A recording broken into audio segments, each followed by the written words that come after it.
Assalamualaikum warahmatullahi wabarakatuh. Alhamdulillahirabbil alamin wassalatu wassalam ala asyrofil anbiya'i wal mursalin sayyidina wa maulana Muhammadin wa ala alihi wa sahbihi ajma'in amma ba'd. Yang terhormat Ibu Eliahumi Hanik MPDI selaku dosen pengampu mata kuliah perkembangan peserta didik serta teman-teman yang saya sayangi dan saya banggakan. Sebelumnya perkenalkan, kami dari kelompok 2 akan mempresentasikan hasil makalah kami yang berjudul Prinsip-prinsip perkembangan peserta didik dan implementasi terhadap didik. Nah, kelompok 2 ini terdiri dari 3 orang, yakni Mbak Halimatul Aisyah, Mbak Amalia Hamidah, dan saya sendiri, Siti Fariha Rasyidah. Nah, untuk materi pertama akan disampaikan oleh rekan saya. Baik, di sini saya akan menjelaskan tentang perkembangan peserta didik. Pertumbuhan adalah suatu proses bertambahnya jumlah sel tubuh suatu organisme yang disertai pertambahan ukuran berat peserta didik yang bersifat tidak atau tidak dapat kembali pada keadaan semula. Pertumbuhan berarti bersifat kuantitatif, di mana suatu organisme yang kecil menjadi lebih besar seiring dengan pertambahan berat. Perkembangan adalah bertambah kemampuan atau skill dalam berinteraksi itu yang lebih kompleks dalam pola kasus yang dapat diramalkan sebagai hasil proses pembangunan. Adapun konsep dasar perkembangan individu berlaku berkaitan, yaitu perubahan yang bersifat kuantitatif baik secara fisik dan secara alamiah maupun biologis. Kedua yaitu kematangan, yaitu perubahan fungsi-fungsi organisme dari tidak siap menjadi siap melakukan fungsinya.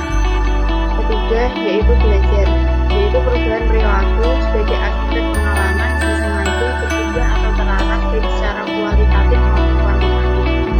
Keempat yaitu latihan, yaitu perubahan perilaku yang bersifat mekanisme dan lebih banyak menyentuh aspek psikomotor organisme sebagai akibat pengalaman disengaja, bertujuan atau terarah baik secara kualitatif maupun kuantitatif.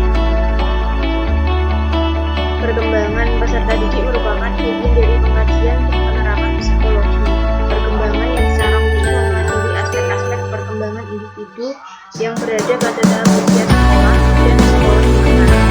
Sebagai individu yang memang tumbuh dan berkembang, peserta didik memerlukan bimbingan dan pengarahan yang konsisten untuk ke arah hidup optimal menggunakan kebijaksanaan. Peserta didik adalah anggota masyarakat yang berusaha mengembangkan dirinya melalui pendidikan pada jalur jenjang dan jenis pendidikan tertentu.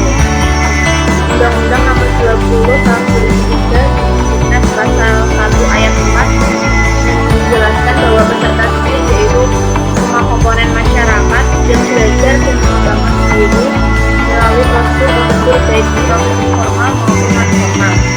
Sedangkan tenaga peserta didik adalah semua orang yang mengamalkan ilmu dan pengalamannya dengan cara memberikan bekal dan pengajaran sebagai pengabdi terhadap masyarakat. Poin materi yang selanjutnya yakni prinsip-prinsip perkembangan peserta didik. Ciri-ciri perkembangan menunjukkan gejala-gejala yang secara relatif teratur, sehingga terjadi pola-pola perkembangan yang sistematis. Atas dasar itu, maka para ahli merumuskan prinsip-prinsip perkembangan. Prinsip-prinsip perkembangan itu kadang-kadang dipandang sebagai hukum-hukum perkembangan. Yang termasuk prinsip-prinsip perkembangan peserta didik meliputi 1. Prinsip kesatuan organis. Perkembangan individu merupakan satu kesatuan antara beberapa fungsi yang saling berpengaruh antara satu dengan yang lain. Yang kedua, tempo dan irama perkembangan. Menekankan bahwa masing-masing individu memiliki irama sendiri dalam perkembangannya. Ada yang cepat dan ada yang lambat. Yang ketiga, tiap-tiap individu mengikuti pola perkembangan yang umum. Meskipun individu memiliki irama dan tempo yang berbeda, disertai bakat yang berbeda, namun individu tersebut masih mengikuti garis perkembangan umum. Jadi, perbedaan itu bisa disebabkan karena pembawaan dan lingkungan. Yang keempat, konvergensi atau interaksi. Antara pembawaan dan lingkungan sama-sama berpengaruh dalam perkembangan individu. Yang kelima, kematangan. Proses pendidikan harus disesuaikan dengan kematangan peserta didik. Yang keenam, hasrat perkembangan.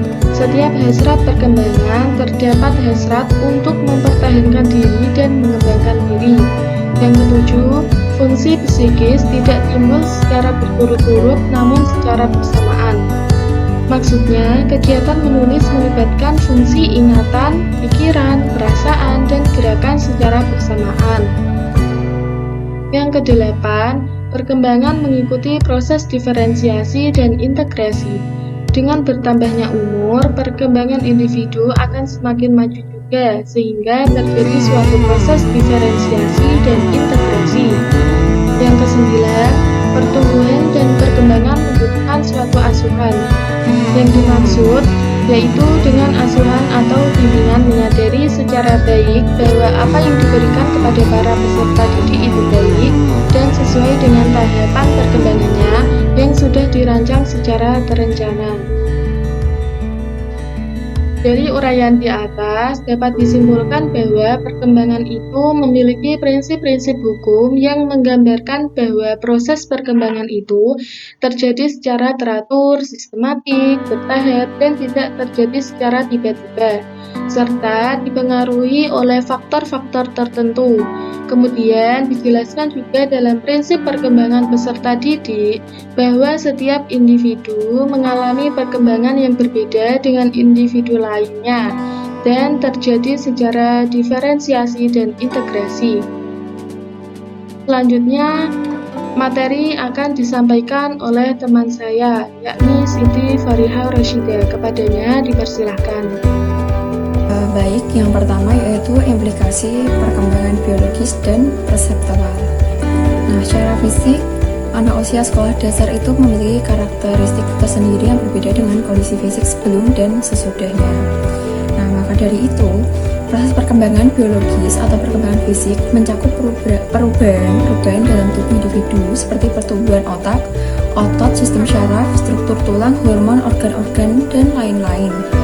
Nah, di dalamnya itu perubahan dalam kemampuan fisik seperti perubahan dalam penglihatan, kekuatan otot, dan lain sebagainya. Maka dari itu, kepada peserta didik itu mempunyai cara belajar yang tidak sama, sehingga memberikan kegemaran belajar yang berbeda-beda. Terus kemudian terdapat implikasi perkembangan intelektual. Nah, intelektual sendiri itu berkaitan dengan potensi otak manusia ya. Jadi hanya tampak 8% sebagai pikiran sadar, sedangkan sisanya 92% itu disebut alam bawah sadar. Nah, proses perkembangan ini melibatkan perubahan dalam kemampuan dan pola berpikir, kemahiran berbahasa, dan cara individu memperoleh pengetahuan dari lingkungannya. Aktivitas seperti mengamati, mengklasifikasikan benda-benda, menyalurkan beberapa kata menjadi satu kalimat, menghafal doa, memecahkan soal, itu adalah proses intelektual dalam perkembangan anak. Nah, terus kemudian implikasi perkembangan bahasa. Nah, bahasa itu alat komunikasi dengan orang lain ya. Jadi anak-anak itu mempunyai cara masing-masing untuk mengaplikasikan bagaimana mereka berbicara, baik menggunakan tanda isyarat tangan, anggota tubuh, maupun memiliki aturan tersendiri ya. Itu tergantung dengan perkembangan pikiran individu. Kemampuannya itu membentuk pengertian, menyusun pendapat, dan menarik kesimpulan. Nah, perkembangan bahasa pada peserta didik itu bisa diimplikasikan apabila kegiatan pembelajaran yang diciptakan bersifat efektif. Terus kemudian, bahasa adalah alat komunikasi yang paling efektif dalam pergaulan sosial. Dan meskipun umumnya anak SD atau MI memiliki kemampuan potensial berbeda-beda, pemberian lingkungan yang kondusif bagi perkembangan bahasa sejak dini sangat diperlukan. Baik, sekian presentasi dari kelompok kami. Kurang lebihnya mohon maaf. Semoga bermanfaat untuk teman-teman semuanya. Wassalamualaikum warahmatullahi wabarakatuh.